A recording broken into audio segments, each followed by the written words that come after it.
بسم اللہ الرحمن الرحیم۔ السلام علیکم محترم ناظرین کرام، اس ویڈیو میں حضور صلی اللہ تعالیٰ علیہ وسلم کا شجرہ نسب حضرت ابراہیم علیہ السلام سے لے کر حضور پاک صلی اللہ تعالیٰ علیہ وسلم تک بیان کیا جائے گا، اور آپ صلی اللہ تعالیٰ علیہ وسلم کے باپ دادا جو تشریف لائے ان کی سیرت بیان کی جائے گی، اور آپ صلی اللہ تعالیٰ علیہ وسلم کی سیرت بیان کی جائے گی۔ ویڈیو کو مکمل ضرور دیکھیے، انشاءاللہ بہت فائدہ ہوگا۔ سیرت النبی صلی اللہ تعالیٰ علیہ وآلہ وسلم، قسط نمبر 1۔ حضرت ابراہیم علیہ السلام کے بیٹے حضرت اسماعیل علیہ السلام کے 12 بیٹے تھے۔ ان کی نسل اس قدر ہوئی کہ مکہ مکرمہ میں نہ سما سکی اور پورے حجاز میں پھیل گئی۔ ان کے ایک بیٹے قیدار کی اولاد میں عدنان ہوئے۔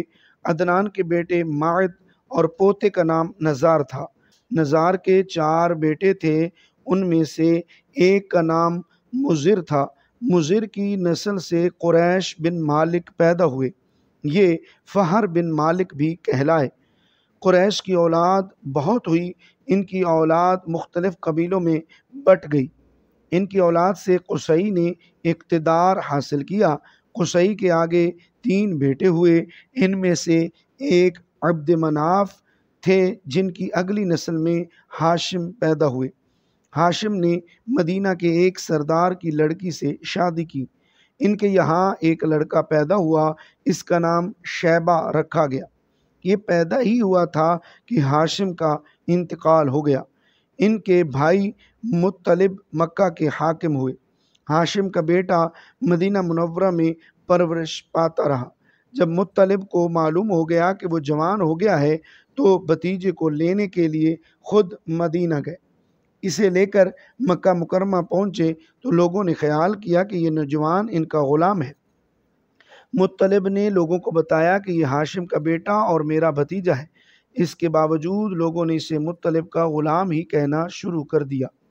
اس طرح شیبہ کو عبد المطلب کہا جانے لگا۔ انہیں عبد المطلب کے یہاں ابو طالب، حمزہ، عباس، عبداللہ، ابو لہب، حارث، زبیر، درار اور عبد الرحمن پیدا ہوئے۔ ان کے بیٹے عبداللہ سے ہمارے نبی حضرت محمد صلی اللہ تعالیٰ علیہ وسلم پیدا ہوئے۔ عبد المطلب کے تمام بیٹوں میں حضرت عبداللہ سب سے زیادہ خوبصورت اور سب سے زیادہ پاک دامن تھے۔ عبد المطلب کو خام میں زمزم کا کنواں کھودنے کا حکم دیا گیا، یعنی حضرت اسماعیل علیہ السلام کے اس کنویں کو قبیلہ جرہم کے سردار مداد نے پاٹ دیا تھا۔ قبیلہ جرہم کے لوگ اس زمانہ میں مکہ کے سردار تھے، بیت اللہ کے نگران تھے۔ انہوں نے بیت اللہ کی بے حرمتی شروع کر دی۔ ان کا سردار مداد بن عمر تھا، وہ اچھا آدمی تھا۔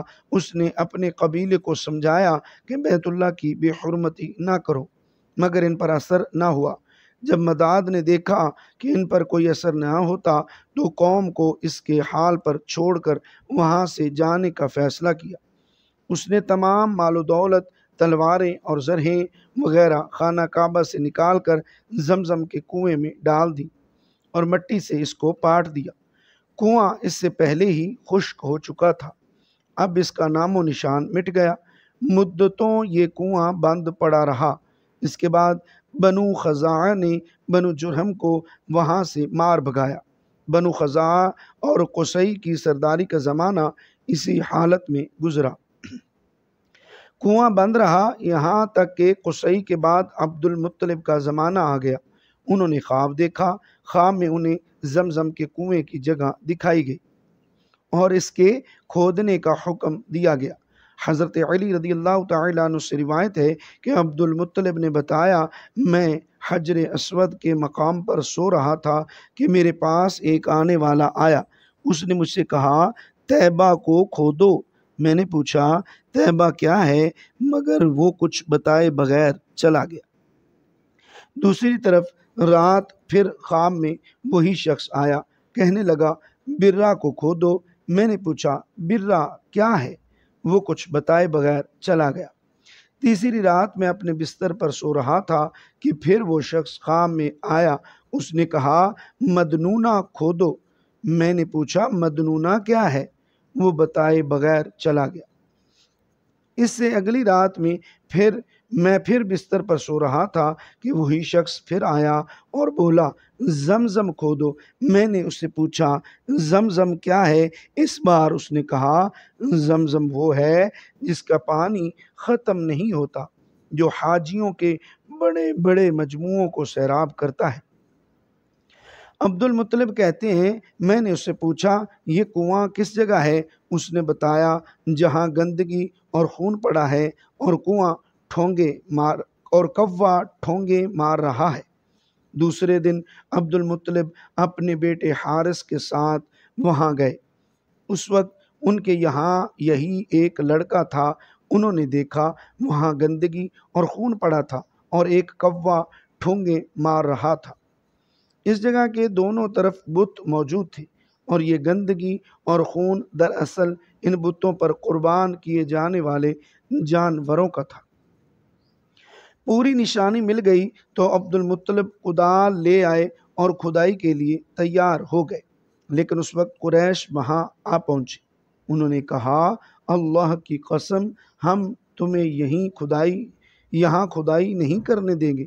تم ہمارے ان دونوں بتوں کے درمیان کنواں کھودنا چاہتے ہو جہاں ہم ان کے لیے قربانیاں کرتے ہیں۔ عبد المطلب نے ان کی بات سن کر اپنے بیٹے حارث سے کہا تم ان لوگوں کو میرے قریب نہ آنے دو، میں کھدائی کا کام کرتا رہوں گا، اس لیے کہ مجھے جس کام کا حکم دیا گیا ہے میں اس کو ضرور پورا کروں گا۔ قریش نے جب دیکھا کہ وہ باز آنے والے نہیں تو رک گئے۔ آخر انہوں نے کھدائی شروع کر دی۔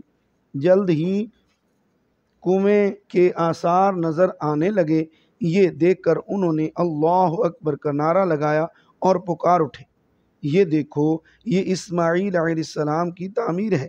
جب قریش نے یہ دیکھا کہ انہوں نے کنواں تلاش کر لیا تو ان کے پاس آ گئے اور کہنے لگے عبد المطلب اللہ کی قسم یہ ہمارے باپ اسماعیل علیہ السلام کا کنواں ہے اور اس پر ہمارا بھی حق ہے، اس لیے ہم اس میں تمہارے شریک ہوں گے۔ یہ سن کر عبد المطلب نے کہا میں تمہیں اس میں شریک نہیں کر سکتا، یہ مجھ اکیلے کا کام ہے۔ اس پر قریش نے کہا تب پھر اس معاملے میں ہم تم سے جھگڑا کریں گے۔ عبد المطلب بولے کسی سے فیصلہ کروا لو۔ انہوں نے بنو سعد ابن حزیم کی کاہنہ سے فیصلہ کرانا منظور کیا۔ یہ کاہنہ ملک شام کے بالائی علاقے میں رہتی تھی۔ آخر عبد المطلب اور دوسرے قریش اس کے طرف روانہ ہوئے۔ عبد المطلب کے ساتھ عبد مناف کے لوگوں کی ایک جماعت تھی، جبکہ دیگر قبائل قریش کی بھی ایک جماعت ساتھ تھی۔ اس زمانہ میں ملک حجاز اور شام کے درمیان ایک بیابان میدان تھا، وہاں کہیں پانی نہیں تھا۔ اس میدان میں ان کا پانی ختم ہو گیا۔ سب لوگ پیاس سے بے حال ہو گئے، یہاں تک کہ انہیں اپنی موت کا یقین ہو گیا۔ انہوں نے قریش کے دوسرے لوگوں سے پانی مانگا لیکن انہوں نے پانی دینے سے انکار کر دیا۔ اب انہوں نے ادھر ادھر پانی تلاش کرنے کا ارادہ کیا۔ عبد المطلب اٹھ کر اپنی سواری کے پاس آئے۔ جو ہی ان کی سواری اٹھی اس کے پاؤں کے نیچے سے پانی کا چشمہ ابل پڑا۔ انہوں نے پانی کو دیکھ کر اللہ اکبر کا نعرہ لگایا۔ پھر عبد المطلب سواری سے اتر آئے۔ سب نے خوب سیر ہو کر پانی پیا اور اپنے مشکیزے بھر لیے۔ اب انہوں نے قریش کی دوسری جماعت سے کہا آؤ تم بھی سیر ہو کر پانی پی لو۔ اب وہ بھی آگے آئے اور خوب پانی پیا۔ پانی پینے کے بعد وہ بولے اللہ کی قسم اے عبد المطلب یہ تو تمہارے حق میں فیصلہ ہو گیا، اب ہم زمزم کے بارے میں تم سے کبھی جھگڑا نہیں کریں گے۔ جس ذات نے تمہیں اس بیابان میں سیراب کر دیا وہی ذات تمہیں زمزم سے بھی سیراب کرے گا، اس لیے یہیں سے واپس چلو۔ اس طرح قریش نے جان لیا کہ اللہ تعالیٰ عبد المطلب پر مہربان ہے، لہٰذا ان سے جھگڑا کرنا بے سود ہے اور کاہنہ کے پاس جانے کا کوئی فائدہ نہیں۔ چنانچہ سب لوگ واپس لوٹے۔ واپس آ کر عبد المطلب نے پھر کنویں کی کھدائی شروع کی۔ ابھی تھوڑی سی کھدائی کی ہوگی کہ مال، دولت، تلواریں اور زرہیں نکل آئیں۔ اس میں سونا اور چاندی وغیرہ بھی تھی۔ یہ مال و دولت دیکھ کر قریش کے لوگوں کو لالچ نے آ گھیرا۔ انہوں نے عبد المطلب سے کہا، عبد المطلب اس میں ہمارا بھی حصہ ہے۔ اس بات کو سن کر عبد المطلب نے کہا، نہیں، اس میں تمہارا کوئی حصہ نہیں، تمہیں انصاف کا طریقہ اختیار کرنا چاہیے۔ آؤ 500 کے تیر سے قرعہ ڈالیں۔ انہوں نے ایسا کرنا منظور کر لیا۔ 2 تیر کعبے کے نام سے رکھے گئے، 2 عبد المطلب کے اور 2 قریش کے، باقی لوگوں کے نام کے۔ پانسا پھینکا گیا تو مال اور دولت کعبہ کے نام نکلا، تلواریں اور زرہیں عبد المطلب کے نام، اور قریشیوں کے نام کے جو تیر تھے وہ کسی چیز پر نہ نکلے۔ اس طرح فیصلہ ہو گیا کہ عبد المطلب نے کعبے کے دروازے کو سونے سے سجا دیا۔ زمزم کی کھدائی سے پہلے عبد المطلب نے دعا مانگی تھی کہ اے اللہ، اس کی کھدائی کو مجھ پر آسان کر دے، میں اپنا ایک بیٹا تیرے راستے میں ذبح کروں گا۔